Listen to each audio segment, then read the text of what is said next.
रात में सोते समय बहुत सावधान हो जाना चाहिए उपासक को। वैसे तो हर समय सावधान, पर सोते समय ऐसे सावधान होना चाहिए जैसे मृत्यु के समय योगी जन अपनी सारी इंद्रियों को समेट लेते हैं और अपने स्वरूप में, अपने प्रीतम के स्वरूप में लगा देते हैं। तुम रोज शयन के समय ऐसा अनुभव करो, मैं नींद में जा रहा हूं या मृत्यु में जा रहा हूं, इसमें कोई फर्क नहीं पड़ता। पता नहीं आंख खुले कि ना खुले। कितने ऐसे हैं कि सोते ही रह गए, आप अब बेहोशी की हालत में जा रहे हैं, नींद में जा रहे हैं। तो एक समय रखो कि आप अपनी शैया पर इतने समय ही जाएंगे। एक नियत समय, हमने देखा है साधकों का एक समय होता है कि 10 बजे हमें लेट जाना है, सोना नहीं, लेट जाना है और लेटे हुए भगवत चिंतन करना। अब जब सो गए तो सो गए, नहीं सो गए तो उसमें हमें टेंशन नहीं लेना कि अभी नींद नहीं आई, 10:30 बज गए, 11 बज गए, ये नहीं। आंख मूंदी, मंत्राकार वृत्ति, तो बिना नींद की गोली के सो जाओगे। यह है ऐसा, भजन में मन लगाओ सो जाओगे। जिनको नींद ना आती हो उनके लिए सही दवा है, आप नींद का चिंतन न करके प्रभु का चिंतन करने लगो, देख लेना आप कब सो गए पता नहीं चले। और अगर सौभाग्य से नींद ना आई तो नींद में जो इंद्रियों को पुष्टता मिलती है वो होता है संसार का विस्मरण। नींद में खास बात क्या होती है कि संसार का चिंतन छूट जाता है, फिर वो मस्त हो जाता है। उसमें जो ऊर्जा शक्ति जागृत होती है, संसार के चिंतन से ऊर्जा शक्ति नष्ट होती है। तो 4 घंटे 5 घंटे संसार के चिंतन से रहित पड़ा रहा सुषुप्ति में, तो उसे ऊर्जा शक्ति फिर आ गई। और अगर 4-5 घंटे आप प्रभु के चिंतन में रहे तो संसार का चिंतन छूटा, आनंद सिंधु का चिंतन हुआ। तो ये नहीं होगा कि आज रात्रि सोया नहीं तो बहुत टेंशन है, परेशानी, ऐसा नहीं। ये बहुत सावधानी की बात, प्रायः इस सावधानी में नहीं रहा जाता। बचपन से सदगुरुदेव भगवान ने यही शिक्षा दी थी, गुरु कृपा से ऐसे उपदेश मिले थे। सोते समय कोई वार्ता नहीं, कोई अन्य चिंतन नहीं, चुपचाप अपने मन को हटाकर केवल इष्टमय करो। कब नींद आ जाती है इसकी चिंता मत करो, इष्टाकार वृत्ति करके ही सोना चाहिए।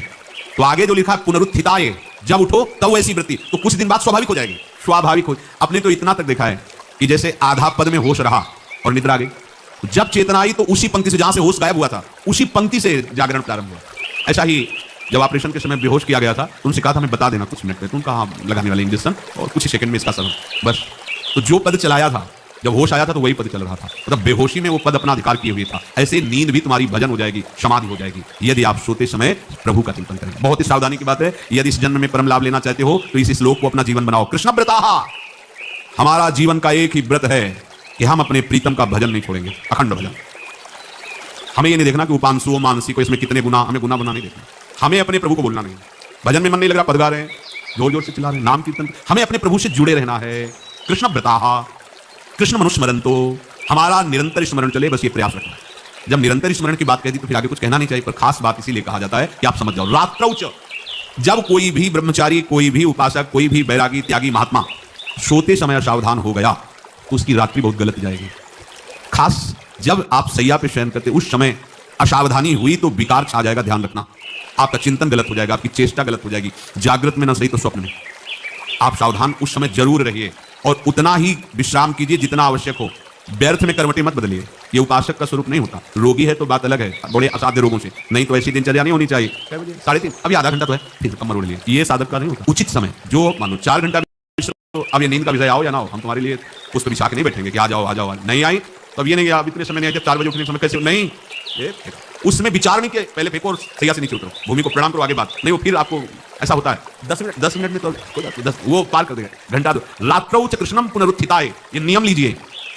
सोते समय आप बिल्कुल मृत्यु दशा की स्थिति लाइए, जैसे मरने वाला नहीं होता, सब जगह से मन हटा करके। और सच्ची है, पता नहीं आंख खुले कि ना खुले, ये बड़ा धोखे का जीवन है। ये ऐसे हजारों लोग सोए और सोते ही रह गए, हमको धोखे में नहीं रहना। सुबह जब जाएंगे तो फिर भजन करेंगे, लेकिन हम बिल्कुल तैयारी नहीं। तो जब ये था कि किडनी कभी फेल हो सकती तो हमें ज्ञान तो था नहीं ऐसा उस समय, तो रात्रि में जब शयन का सोच, कपड़े कौन से, कोई पैंट शर्ट थोड़ी सा बटा, चला ऐसे रज लगाई, राधा वल्लभ जी को ऐसे बांधा, चरणामृत लिया, पूरी तैयारी में, क्योंकि पास कोई था नहीं। तो ये होता था कम मर जाए, कैसे बताएं कितना सुख, एकदम जुगल चरणारविंद में तदाकार होते। वो इसीलिए कहते हैं कि प्रतिकूलता और अव्यवस्था और दुख ये भगवत प्राप्ति का प्रधान साधन है। अव्यवस्था, प्रतिकूलता और दुख, ये अभ्यास उसी से। जब शाम के शयन करते तो पहले वृंदावन को प्रणाम करके और ऐसे भावना में क्रिया प्रयोग करते कि जैसे भी आपके अगर शरीर फूट जाता है रात्रि में तो आप धोखा न करना, आप बुला लेना अपने। और कैसे बताओ उस समय कैसे भाव होते थे, कोई खास नहीं, कोई सुविधा नहीं, 1 रुपया नहीं, तो एकदम दैन्य था, एकदम कितना सुख मिलता, वो एकदम केवल भगवद आश्रित। तो रात्रौ च कृष्णम पुनरुत्थिताय, ये बहुत पकड़ने वाली बात है। रात्रि के समय कोई और चिंतन न बनने पाए, देखो अभ्यास, और उस समय खास करके विषय चिंतन बनता है, ध्यान रखिए। दिन भर लड़ते रहोगे इंद्रियों से, और जब आप शयन के समय जाओ तब वो अवसर ढूंढेंगे और आपको विषयों में फंसाने की चेष्टा करेंगे। कोई क्रिया या पूर्व में कोई क्रिया या कोई दृश्य या कोई बात, अगर कहीं मोबाइल से मित्रता है और बगल में रखा है तो भूल जाओ रात्रौ च कृष्णम पुनरुत्थिताय। जब तक नींद नहीं आती तब तक फिर वो ऐसी सामग्री डाल देगा तो बर्बाद हो जाओगे। साधक मान लो, हमारी प्रार्थना मान लो, मानते हैं कि आज के समय में यंत्र का बहुत बड़ा प्रभाव है। अब यंत्र का प्रभाव देख लीजिए, छाती पे मोबाइल होगा, यही धड़कन के साथ घंटी बजे और ऐसा भगवान का खेल रचा है।